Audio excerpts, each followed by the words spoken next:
Hey everybody, and welcome to the 5 Bytes Podcast. I'm your host, Rory Monahan. The podcast, as always, is brought to you by my sponsors, Liquidware, PolicyPack Software, and Goliath Technologies. If you enjoy the podcast each week, you have them to thank. And now let's get into some news. Very sad news to start off this week's episode of the podcast. Unfortunately, Chris Jackson, who you may know as the app compat guy at Microsoft, passed away this week. So many online have shared stories about meeting him at conferences or talked about how much they enjoyed his sessions. Personally, I'm pretty sure I irritated Chris with many questions when I was working as part of an application compatibility team in my very first IT job at HP. We were partnered with Microsoft at the time, and I had a role working to help customers collect their application inventory using ACT collectors and to remediate issues with shims. Chris was everywhere at the time when it came to application compatibility, and I still point to some of the Channel 9 videos he did at the time as good examples for remediating compatibility issues. More recently, I learned from his excellent blogs and advice in the security space in his role as Microsoft's worldwide lead for cybersecurity. In fact, Jeremy Moskowitz and I just discussed one of his articles when we did our webinar a couple of weeks ago.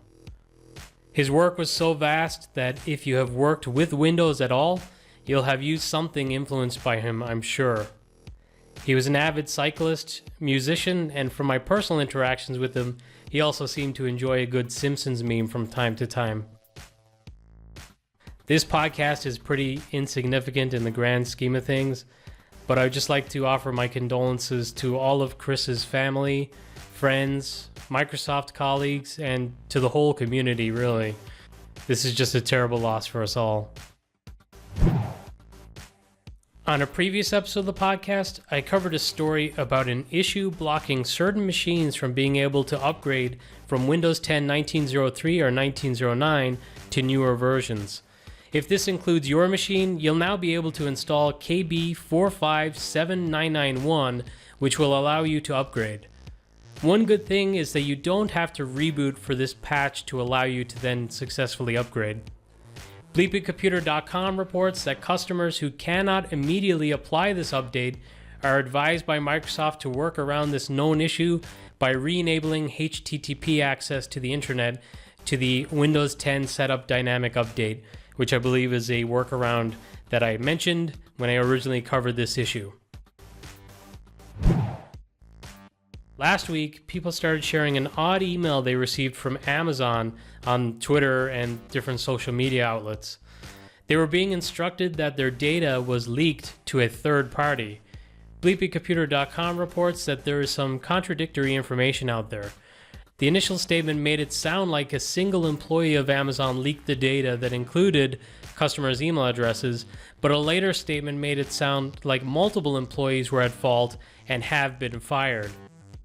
It seems like this is still a developing story, so we'll look out for more information in the coming weeks. Microsoft have stated more than 115 million daily active users are in Teams now. That's up from 75 million users in late April. ZDNet reported that on Microsoft's earnings calls, they stated that Office 365 Commercial now is 75% of Microsoft's existing paid commercial base. Office commercial products and cloud services revenue was up 9% year over year, driven by Office 365 commercial revenue growth of 21%. They've also reported that Microsoft 365 consumer subscribers is now up to 45.3 million. On a previous episode of the podcast, I covered the fact that Zoom decided to do a U-turn. They had stated encryption would only apply to those paying customers. They later announced they would in fact provide encryption on free tiers too. Well, encryption is now immediately available for users on Windows, macOS, and Android. ZDNet reports that the iOS version of the Zoom app is still awaiting approval from Apple's App Store review for the encryption. ZDNet had a pretty interesting report this week on some URLs that will automatically open in the new Edge browser instead of Internet Explorer. So apparently there's a list of sites that are flagged to automatically launch into the new Edge. And Microsoft has been gradually rolling out this feature for testing purposes for some Windows users since the release of Edge 84 this past summer. However, with the release of Edge 87 scheduled for next month, Microsoft plans to enable the forced IE to Edge action for all IE users. And this story seems pretty apt considering Chris Jackson's efforts to try and steer customers away from using Internet Explorer 11 as their primary browser. Microsoft has released an optional Windows update, KB 4577586, which removes Adobe Flash from Windows and prevents it from being installed again. This optional update is only available currently via the Microsoft catalog, and once installed, as suggested, it cannot be removed afterward. BleepingComputer.com reports Microsoft states they will make this update available via WSUS and Windows Update to perform wide-scale removal of Flash Player in early 2021, after Flash reaches its end of life. A new version of the MSIX packaging tool has been released, which provides new abilities such as a services report within the package editor and support for device guard signing version 2. Congratulations to ExtraHop as they have achieved Amazon Web Services Security Competency status for RevealX 360. RevealX natively integrates with Amazon Virtual Private Cloud traffic mirroring. RevealX 360 provides agentless visibility, including into SSL TLS encrypted traffic, with no impact to the development process. RevealX 360 uses advanced machine learning and behavioral analysis, leveraging metadata extracted from cloud traffic to accurately identify anomalous behaviors and malicious activity whenever they occur within or across the cloud. So you can see why this would be of interest for AWS and AWS customers. If you've never seen RevealX in action, you should check it out. I got to see it at Synergy a couple years ago, and I've also worked with ExtraHop before RevealX was a product, just for some of our EUC monitoring needs, and it's a really mind-blowing product. A couple of weeks ago, I reported on a story of a ransomware attack on the Hackney Council in London. Systems used for taking or making payments, logging repairs, and approving licensing and planning applications are unfortunately, as of this recording, still being disrupted. It sounds like no ransom will be paid, which is good because that's what's recommended, but unfortunately they are either unable to recover the systems or it's just going to take a much longer time to recover the systems. In an article by ZDNet, it sounds like they're really upset about this attack. The mayor used the term morally repugnant. It really sucks that these ransomware attacks are just pretty much part of the fabric now of the corporate world. The BBC have reported on one of the most sickening ransomware attacks I've ever read about. It's up there with the attacks on hospitals and services for things like insulin monitors, which have happened in the past. Patients of a large psychotherapy clinic in Finland have been contacted by hackers demanding a ransom with the threat of publishing their details, including notes taken during their therapy sessions. Obviously, these would be deeply personal notes, as private as you could imagine something being.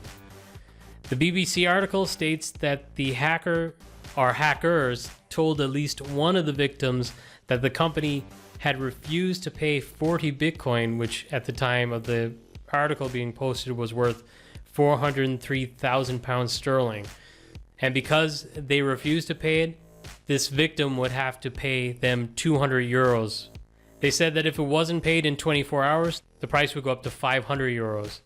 And if not paid in 72 hours, the information would be published. And this particular victim talking to the BBC was pretty distraught because he did not have that money to pay the ransom. And despicably, the information for 300 people has already been published online, with it likely that the clinic's network was penetrated twice over a number of years. It's possible they have notes for many patients and sessions. While I wanted to highlight the story because it's so disgusting and an example of just how awful these ransomware attacks can be, I suggest you do not seek out this information. Don't try to read people's personal therapy notes. They should not be viewed by anyone. And now this episode's scripts, tricks, and tips.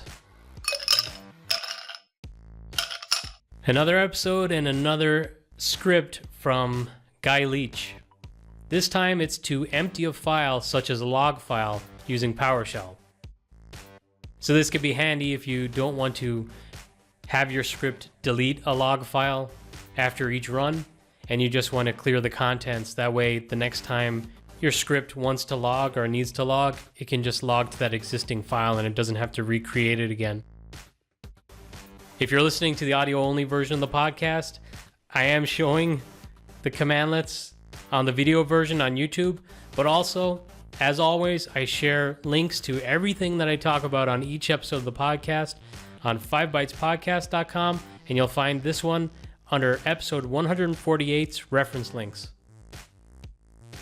If you are currently experiencing random Windows 10 disconnects with your Citrix VDA, Craig Harmel shared a registry key that you can set to resolve the issue on his Twitter. He states that Microsoft support has a fix for a newly discovered bug, and it isn't made available to the public yet. And again, if you're listening to the audio-only version, you're not seeing the registry key that I'm talking about, but I'll share a link to that with this episode. Brandon Mitchell shared a really awesome blog post on using Microsoft UEV to roam user settings like Outlook signatures in a non-persistent EUC environment. So I've actually used UEV in the past for doing stuff like this. When using it and comparing it to something like AppSense, for example, it does feel a little bit primitive, but it works really well. A way that I describe it to some people is, like a lot of people on desktop teams have used the USMT tool when doing Windows desktop migrations to take user data and copy it onto the newly built Windows 10 machine, for example.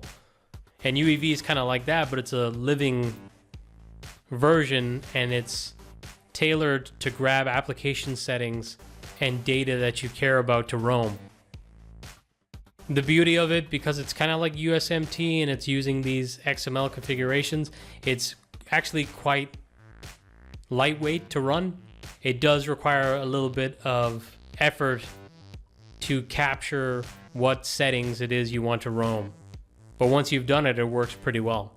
And Brandon, in his blog, gave some reasons for why he decided to UEV over something like FSLogic, so it's a really interesting read. And another blog post this week from citrixirc.com. This one is on how to run a defrag on your PVS target vdisk. So this is obviously something you don't need to do absolutely every time you're updating your vdisk, but every once in a while it's a good idea to run a defrag. And if you're not doing it currently, you should read this blog post and discover how you can do that. This week, Michael Nihas shared a blog post on how to perform network tracing during the OOBE stage using Fiddler. So OOBE, from what I can remember, is out-of-box experience, which is a phase in your Windows boot when you're building out your Windows desktop or Windows server. So if you're having some issues building out your machines and you want to be able to grab a network trace, this is the blog post for you. Ben Whitmore shared a pretty interesting tweet that was a reminder or a highlight to those of you using SCCM or Microsoft Endpoint Manager with the ADRs, which I believe are the automated deployment rules. I can't remember exactly, but basically how you automate your scheduling for your Windows updates, for your patching. In the search criteria, from time to time, those products that you're using to set which updates will get targeted can get out of date. So use the example Office 365 client. Well, when Microsoft changes the name or the labeling for a product, guess what? Those old labels that you're using or those old product names, that's not going to get the patches to your machine. So you got to keep them up to date, or ensure your infrastructure is up to date on version 20.06 or later, because then you'll be notified of app name changes. Advanced Installer shared a very short but useful YouTube video on how to publish your MSIX packages to the Microsoft Store. So if you're a developer, full-time or part-time hobbyist, and you want to take your Win32 app, package it up into MSIX, and make it available in the store, check out their video. Finally, I actually already mentioned it in this episode, but the webinar that I hosted with my buddy Jeremy Moskowitz and Policy Pack is now available on demand. We go through mainly security tips that you'll want to know, which is why Chris's work was so relevant to our discussion. Apologies for the audio quality last week. I got a new microphone, like I said. I think it's pretty good. I think it's an improvement, but it's taking a little bit of getting used to. I hope it's going to be better this week. I think I figured it out. Also, apologies because I feel like I'm not projecting my voice as well this week. It was hard to keep an upbeat energy considering the sad news at the top of the show. Regardless of that, I'd like to say thank you for continuing to support the podcast and tuning in each week, and I'll catch you next week.